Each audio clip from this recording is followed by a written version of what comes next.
Hello everyone. So over the past couple of days I've been trying out the new Glossier Stretch Foundation. So I was hopeful that this would be a good product for me because my dry and sensitive and mature skin has done really well with both the Glossier Stretch Concealer as well as the Glossier Perfecting Skin Tint. So in this video I will be discussing the new foundation and I will be using that as the basis for a quick 10-minute makeup look using a variety of other new products. So some of those will include the new Natasha Denona Starlette eyeshadow mini palette and the new Pat McGrath eyelid primer and the brand new RMS powder highlighter. So I also will be trying on a few other products that have been released over the past several months and have become my favorites. And all of my videos are shot in natural light and up close so you can get a good sense of what all these products look like. So first, a little bit of information about me. I'm 59 years old and I have dry and sensitive skin. There are certain ingredients in products that always are irritating to my skin, so I make sure to avoid all products with those ingredients in them. In addition, I've never had any cosmetic work done on my face, like injections or surgery, and my skin is so sensitive that I have not been using any retinol type products. So I am particularly concerned with foundations about whether or not they help my skin to look maybe a little bit younger, or at least that they don't emphasize my wrinkles, and of course I don't want them to be irritating my skin. So let's talk a little bit about Glossier. Glossier was founded in 2014 by a woman who was in her 20s named Emily Weiss, and it was targeted mostly at millennials, and for most of the time since then the products have been available only on the Glossier website and in a few Glossier stores. However, in 2022 Emily Weiss stepped down as the CEO from the company and is now the executive chairwoman, and she has been replaced as CEO by a former executive from some shoe companies. And so things have changed a lot at Glossier since then. They are now available in Sephora and they are introducing a variety of new products these days. And I did a video on Glossier a couple of months ago where I talked about really all of their products and the fact that a lot of their older products contain ingredients that are not appropriate for me and that do irritate my skin, but that most of their new products have been really, really good for me. So as I said, both the Glossier Skin Tint and the Glossier Stretch Concealer have both worked really well for me. At one point, not too long ago, there was a review on the Glossier website that was written by a woman in her 60s who said that she had had particularly good experiences with the Glossier Skin Tint, and that was by far the most popular review on the Glossier website for that product. In addition, I reviewed the Glossier Stretch Concealer in my video on cream concealers a couple of months ago, and I think that especially for the price, that particular product performed really, really well compared to really all of the other cream concealers that I tried out, including some that are very expensive. So according to the website for Glossier, it says that the new Stretch Foundation is an 89% skincare-based gel cream foundation that leaves skin looking moisturized with a natural-to-you finish, formulated to fuse with skin, never cake on top, to blend seamlessly, and to wear up to 12 hours. And they say that it is supposed to be sweat-resistant, crease resistant, and transfer resistant, and it's also supposed to be vegan and cruelty free. It does not include any silicones, it doesn't include any synthetic fragrance, it doesn't include any essential oils or processed natural fragrances, and it doesn't have any SPF in it, and it doesn't have any preservatives in it that EWG considers to be problematic. So I am not seeing anything on this ingredient list that I find to be particularly problematic myself or that I have been reacting to in the past. It would seem to qualify as clean at Sephora as well as for sale by Credo. It's not actually marked as clean at Sephora, but the only reason for that is because to be clean at Sephora, you need to have all of the makeup products that you are selling qualify for that, and it certainly is the case that some of the other Glossier makeup products that were released in the past do not qualify, so therefore they don't get that seal on any of their products. But this particular product would be plenty clean enough to get that seal on its own. So I've spent quite a bit of time wearing this foundation so far. I wore it for 3 full days, and one day I did go to sleep in it and slept most of the night in it. And I don't feel like it has done anything at all to irritate my skin.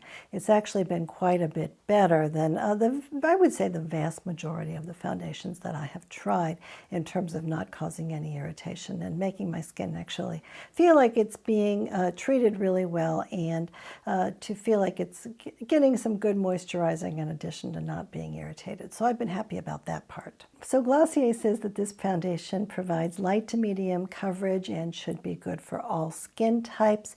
It comes in a glass bottle with a pump. It's made in the USA, and it is sold online by Sephora, but it doesn't seem to be available in any of their stores, or at least not yet. And according to the online photos, it looks like the product is still being targeted primarily for millennials who are in their, say, late 20s to early 40s, and I'm not really seeing too many pictures in there of people who have a lot of wrinkles on their skin. Now, they are selling a foundation brush that they are suggesting would be good to buy to go with it. I tried one of Glossier's brushes once, and I was really not impressed with that at all, so I decided not to go ahead and buy this one. And since then, I saw a review by one YouTuber that I follow pretty closely, Rebecca from Not Fit for Print Beauty, and she had tried that brush and really wasn't very crazy about it and wasn't suggesting other people buy it. So I'm pretty glad I didn't buy it also. So a couple of days ago, on one of the first times that I had tried on the product, I took some footage of me putting it on and then finishing off the look with some other products.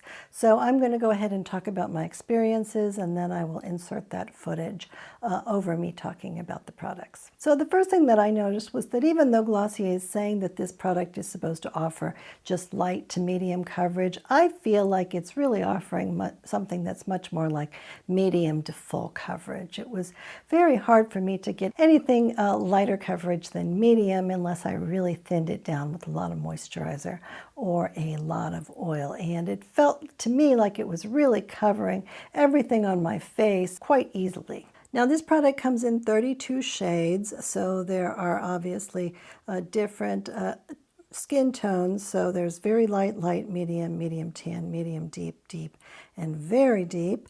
And they also have the product coming for almost all of these levels in a variety of undertones, such as neutral, pink, yellow, peach, or olive.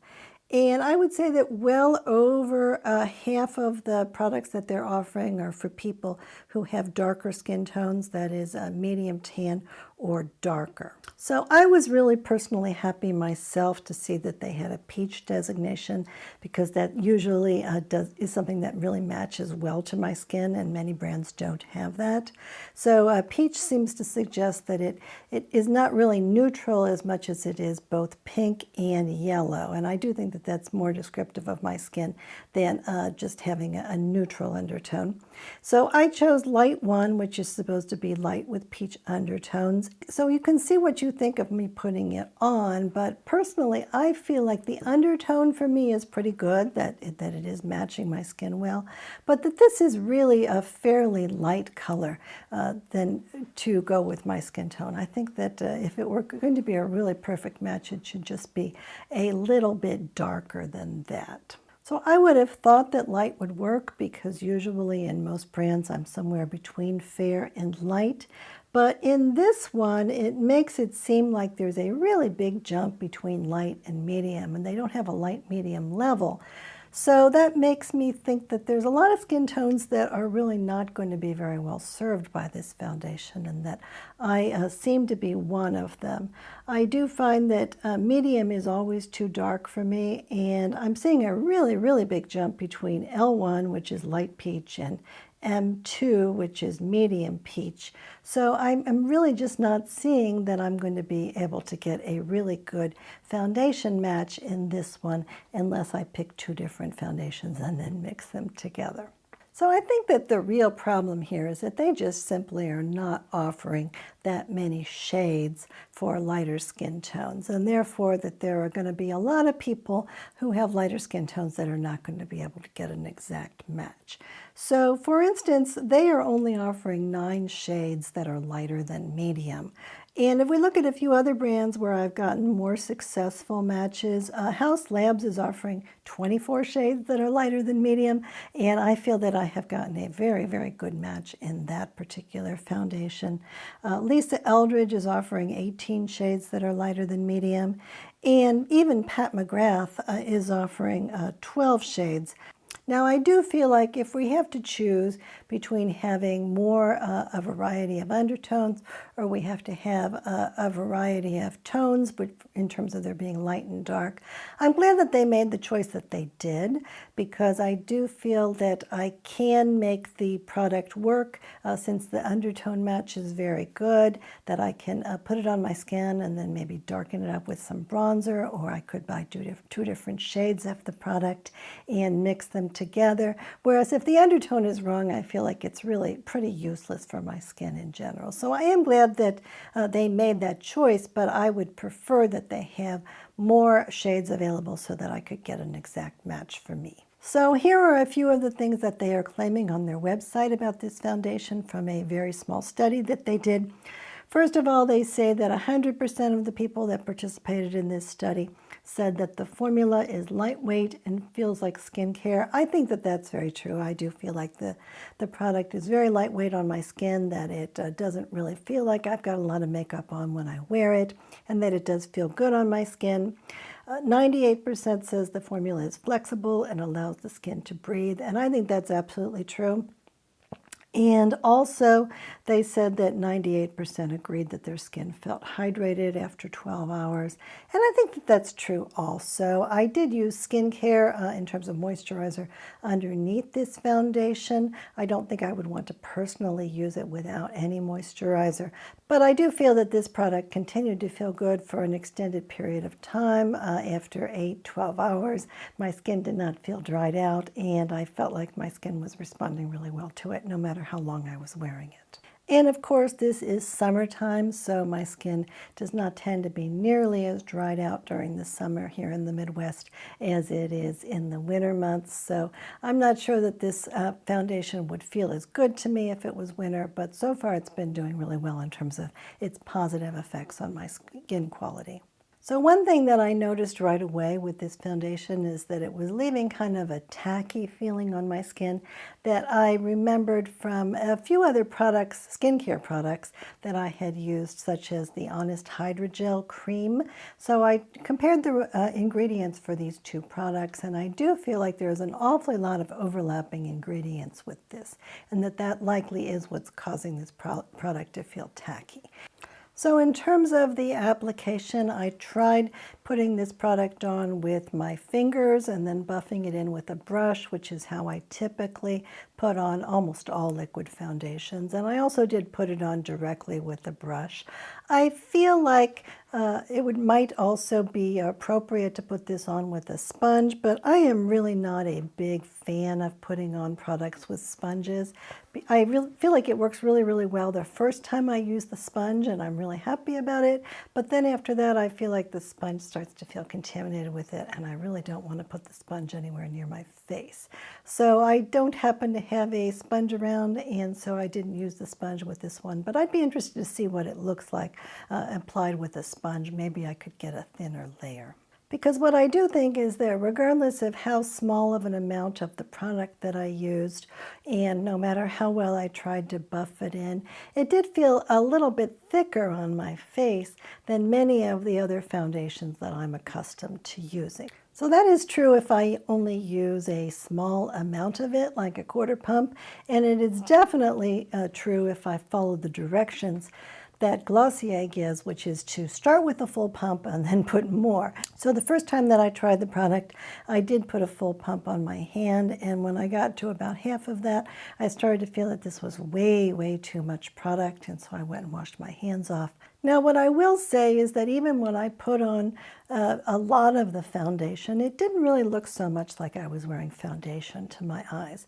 It definitely was offering a lot of coverage on my skin, but it looked more like natural skin. So if a foundation that offers a lot of coverage is something that you're looking for, then I think that this one could be a good one to choose if you're looking for something that gives you a fairly natural look. And I also feel like the name Stretch Foundation is accurate. Now, this is not really the same kind of product as the Stretch Concealer. It doesn't have any kind of oiliness to it. It's much more like a traditional foundation. So it's not at all like you're just taking some of the Stretch Concealer and putting a whole lot more on your skin.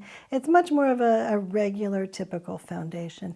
But I do feel that compared to many of the foundations that I've tried, that this one does have a bit of like a stretchiness to it, and it's kind of molding on my skin, and that's why it's not looking cakey, and that's why it doesn't look like I actually have a foundation on per se when I'm wearing it. So I think that that's a positive thing, and that's also a bit of an accomplishment on their part.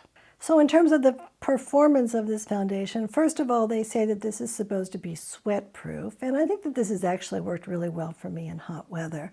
I wore it a couple of days to walk my dog outside in the hot weather, and so I did sweat a lot doing that. And then there was one day when I wore it to the farmer's market, and the heat's been in the 90s this week, so my face has definitely sweated a lot. And I think that it held up beautifully. I don't think it was affected at all by all that sweating, and it did allow my face to sweat, so that is really different than a lot of silicone foundations that seem that they are putting a kind of a plastic barrier on top of my skin that's trapping the sweat inside of there and making it really impossible for me to sweat normally and making my face feel really uncomfortable.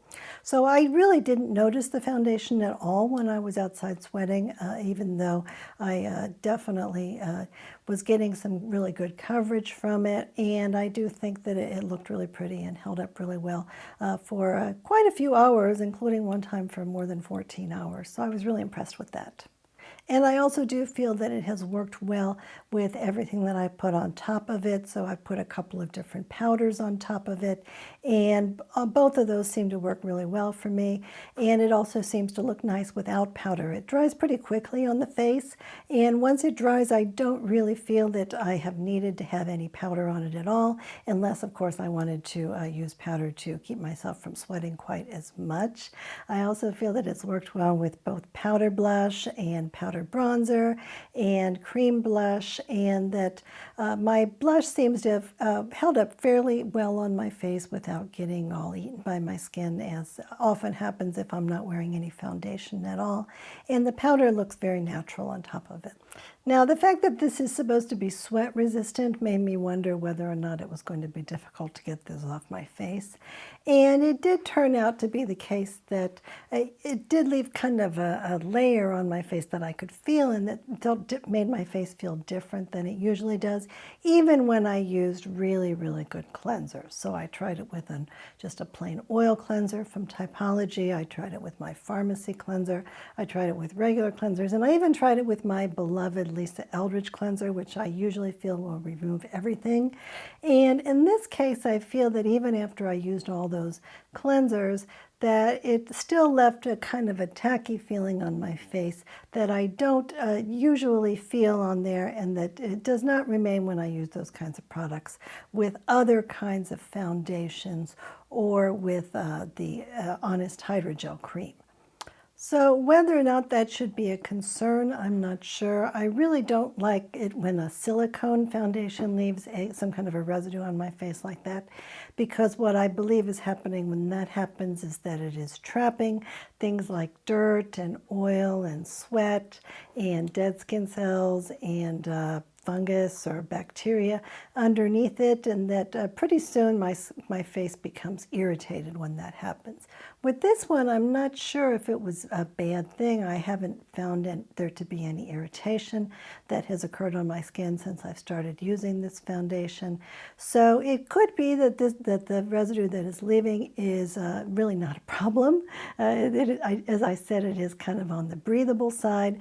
So I'm really not sure if this is something that I should be worried about or not, but it definitely is the case that this does stick to the face quite well and is very hard to remove thoroughly.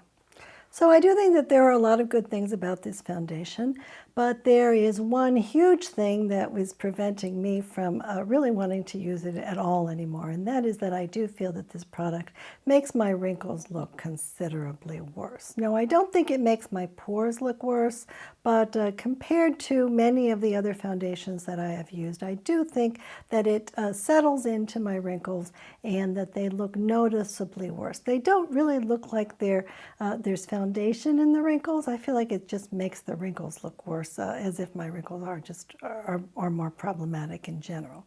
So I don't really know if it's a great idea to just take a skincare product and then mix some pigment in it and think it's going to look good. I think that the reason that the hydrogel cream works well on my face is because it's putting a transparent or translucent filling in my wrinkles, and then the foundation that I might put on after that goes on top, and I think that that works a lot better. I think this one, the pigment is actually settling with that cream into my wrinkles and kind of setting there, and so it's kind of exacerbating the look of the wrinkles, and that's the last thing that I need. For me, I feel that my skin is really in quite good shape apart from the wrinkles, and so I'm really looking for products with less coverage and more blurring with my wrinkles, or at least not making them look worse. So this product is going in the opposite direction for me, so it's not a product that I'm enthusiastic about, but for many other people it might work out perfectly fine, and I can see why a lot of people would be liking this one.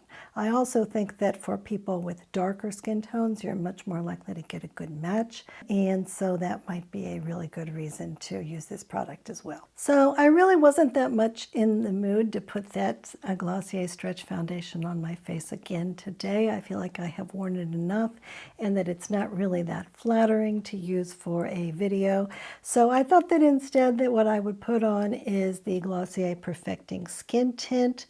This is the shade G9 and the Glossier Stretch Concealer in the shade G9. And I think that this works much better with my own mature skin. It offers a little bit of blurring with regard to my wrinkles, and I think it gives kind of a softening effect. So if you like any of these Glossier products and you decide that you want to buy something from the Glossier website, then I put together a list of the other Glossier products that I really like. Recently I did a video where I talked about 2 new shades of Ultra Lip. One is called Pony and the other one is called Cranberry.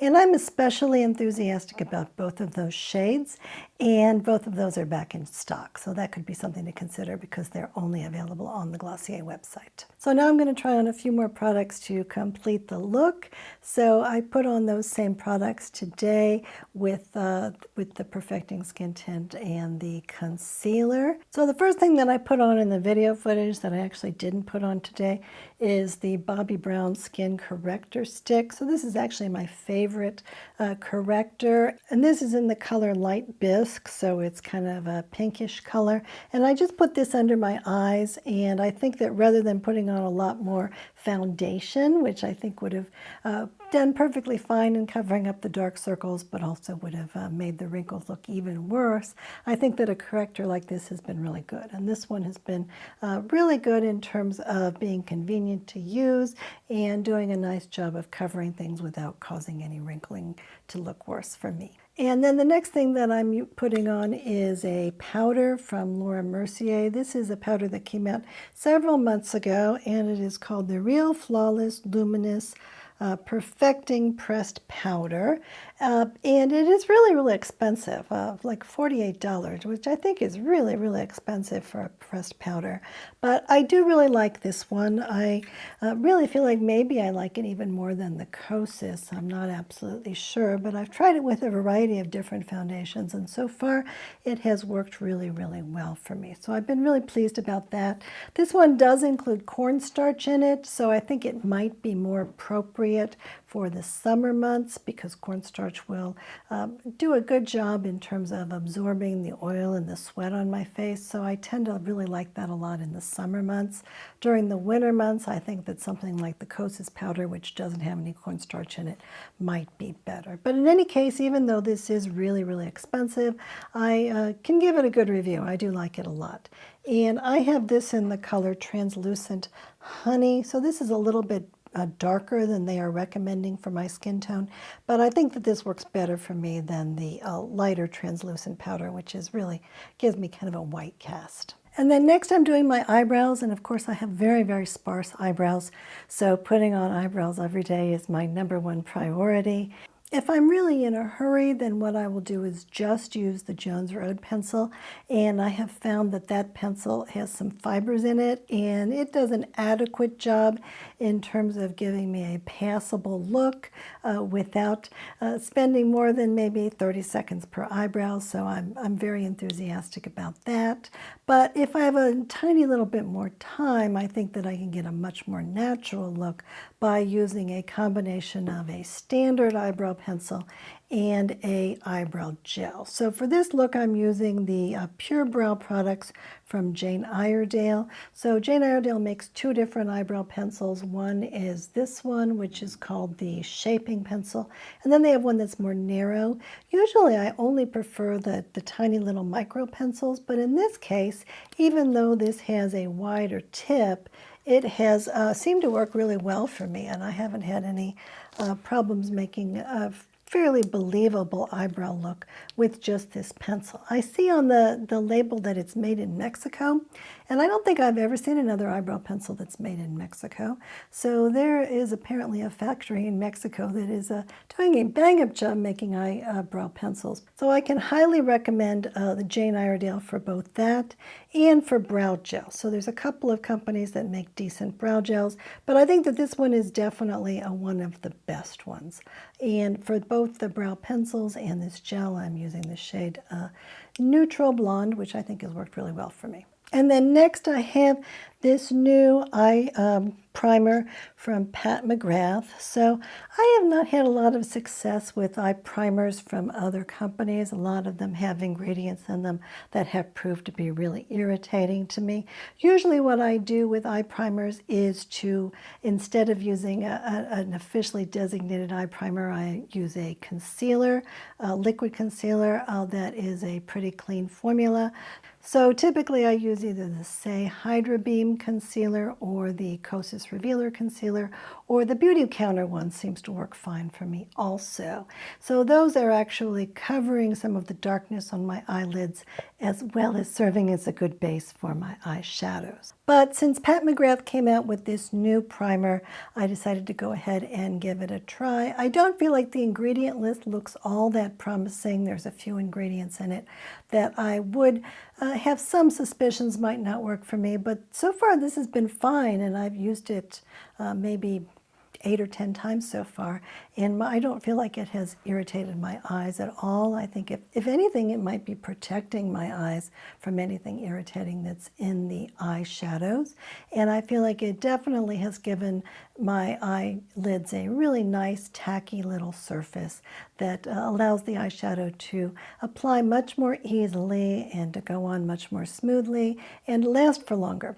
So I would hope that Pat McGrath would be able to create a good eye primer, if nothing else, and I think that she really did do a good job with this one. So even though the ingredient list may make you suspicious, and I'm sure that there are many people that will find that they react to this one, I have personally found it to be quite a good product. So the next product that I want to talk about is the Mini Starlette palette from Natasha Denona. So it has 5 shades in it, and these are all shades that are on the rose side, but some of them are a little bit sort of rose mauve, and then the other ones are kind of a rose peach. So I think that these are all really pretty, so I'm really happy that this palette has worked out for me. Now, what I found in the past is that until about 18 months ago, there really were no eyeshadow palettes in the marketplace that I feel performed well for me and that also did not irritate my skin. So all of the eyeshadow palettes that I felt had good performance, they all had things like aluminum powder in them, or fragrance, or Teflon, and those are all things that are very irritating to my skin and that make things a no-go for me.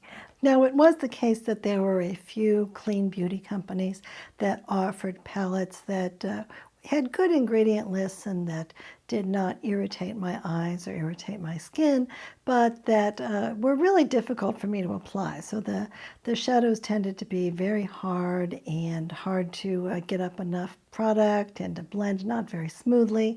So that made me really not interested in using those products at all because they really were not very much fun to use. And then over the past 6 months, and especially over the past couple months, there has been just a deluge of different companies, including some really, really high-end companies, introducing new eyeshadow palettes, some of them very, very expensive, that have a really, really good ingredient lists and that I have been able to use perfectly fine.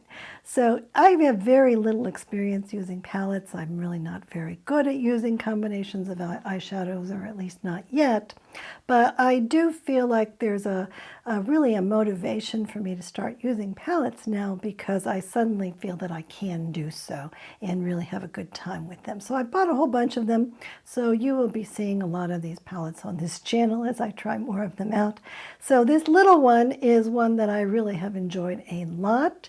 I think that the fact that it's small allows me to get it a little bit easier on my eyes. I do think that these are really good colors for me. This one's not too pink, so it doesn't make me look like I have allergies or pink eye, and yet it does give a really soft and I think a very pretty little look. This is the first product from Natasha Denona that I have tried, and that is because it's the first one that hasn't had aluminum powder or Teflon in it. One of these shades, actually this shade, which is a little bit on the sparkly side, one of these shades does have talc as the second ingredient. So if you are determined to avoid all talc in cosmetics, then this would not be a good product for you. So I am not really sure how determined I personally am to avoid talc. So I think it certainly is the case that when it comes to baby powder, that in the past there has been a lot of contamination with asbestos in baby powder, and that if people are using a lot of baby powder and creating a big cloud of baby powder in their bathroom, and they are doing this on a regular basis over a period of years, and they're breathing in a lot of that powder, then I think it's perfectly reasonable to think that those people might have gotten lung disease as a result of breathing in asbestos. So I think that that is something to be concerned about. There's been a couple of stories of people who have gotten either some kind of reproductive cancer by using baby powder on the groin area, which I guess is plausible. And there's one person who was in, I think, an HBO documentary who said that she believed that she had gotten lung disease from an eyeshadow palette that she had bought from, I think, a place called Claire's.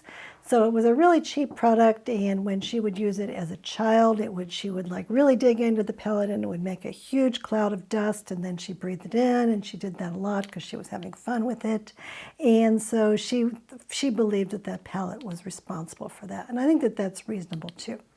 So if you are going to buy a product with talc in it, I would suggest, first of all, probably buying something that is more high-end, because I think it's more likely that they'll be testing for it. And the second thing is that hopefully if you are using something with talc in it, then it's not going to be a product that has a lot of fallout. With this particular product, I feel like there has been no fallout at all. So I don't feel like it has irritated my eyes at all. I feel like all the other ingredients in the palette look perfectly fine.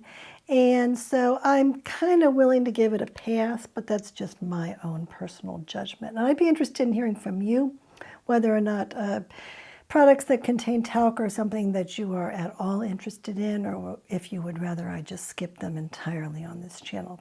Now, it also is the case that the Pat McGrath eye primer that I just put on, that one also has talc as one of the ingredients in that. Now in that case, the talc is part of the formula, so it's not something that you could be breathing in, and I don't think that there's any evidence that putting talc on the skin either is very likely to cause irritation. Of course, anything can cause irritation. And I don't think that there's any evidence that it's going to cause any other problems. So, and again, with that one, I'm not crazy about that ingredient list, but I also feel like it's working fine for me, and I don't personally worry too much about using that because of the talc. So in any case, this is the first Natasha Denona product that I have used in terms of eyeshadows, or really any of Natasha Denona products. And I find that this has been a really, really good product for me. I've really enjoyed the way that the product has performed in terms of how blendable it has been, in terms of the colors, in terms of how well the colors have gone together.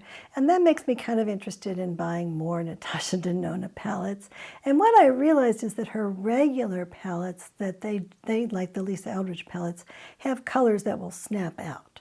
So that if you don't like some of the colors, or if the colors have objectionable ingredients in them, then you can take out those colors and either leave those blank or substitute them with other products.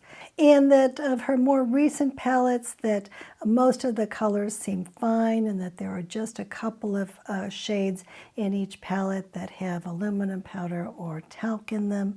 And so that makes me really interested in maybe at some point getting one of those palettes, because I do think that some of them, especially the new I Need a Nude one, looks really attractive to me. The Yucca one looks really attractive to me. And there's one that's called, I think, Retro Glam or something, that has like a lot of greens in it that I also thought was attractive. So I feel like at some point I might buy one or more of those palettes and give them a try, just because I've been so happy with this little Starlette palette. Now, unfortunately, these mini palettes, these do not snap out at all. They are in there for good. I don't think there's any way to get this out of there, so I would not anticipate being able to do that, but I do think that this particular little one has been really terrific for me. So the next product that I'm using is this eyeliner pencil from Caliray, and this is really my favorite eyeliner pencil. It has not caused me any irritation to my eyes. I feel like it goes on really smoothly, and I feel like it is a product that I can blur with a little brush, like this Jones Road brush that I used in this little video footage, right after I put the product on. But then after a minute or two, it will stay really, really put and will not budge unless I really make an effort to take it off with makeup remover. So I think that all of those things are terrific. It comes in 3 colors, so I've been really, really enthusiastic about this. And then I briefly tried putting on this Makeup by Mario Soft Pop Plumping Blush Veil. I have this in the color Barely Blushing. I thought that I would really like a blush that was really, really muted, but I feel that this is maybe even a little bit too muted for me, and that if I'm not wearing foundation, I feel like my skin does eat this up really quickly, and it just kind of evaporates. This is kind of a very, very thin formula, and so it is not something that really holds up on the skin all that well. So if you're looking for something that's really muted, I think even the other brighter shades of this, they all look very muted on my skin, but they certainly are pretty. So if you're looking for something like that, it could work for you, but it's really not a blush that's giving me even as much color as I want, and I like a very subtle blush myself. And then I have this new highlighter from RMS. So a couple of weeks ago, I did a whole video on 3 new shades of blush that RMS brought out and how much I like those products. And then after that, a couple of weeks after they introduced the blush shades, they introduced this highlighter shade. And this highlighter, as far as I can tell, is basically exactly like the blush, except it's without the color in it. So the blushes are like a combination, actually, of blush and a very light highlighter. And this is a very light highlighter without any color in it, other than just a sort of a champagne color. And it really is offering a very, very muted highlight to the skin. So if that is what you are looking for, this is really one of the only highlighters on the market that's a powder highlighter that I think is giving anything that's nearly as muted. So if you're looking for something that's a lot less sparkly than what most highlighters give you and you prefer using a powder highlighter, then this is a great product for you. But otherwise, it's very muted, so you're not going to get a lot of sparkle from this one. But it is a lovely formula. I like the blush formula, and I like it just as much in this highlighter. And then on my lips, I am using a new product from Beautycounter. This is called a Hyaluronic lip balm, and it is in the shade Bitten, so I'll put a little bit more of that on. And I think of all of the translucent lip glosses that I have, this is really one of my favorites. So I think that this one really tastes good to me. It doesn't seem to have any objectionable ingredients in it at all. The taste is not objectionable. It really provides a lot of hydration to my lips. My lips feel really good when I'm using it. And I think that they look good. I think that this Bitten color is especially attractive. So they only have 4 shades in this product, and so I'm really thinking about getting at least 1 more, maybe 2 more, and trying it out the next time I place a Beautycounter order.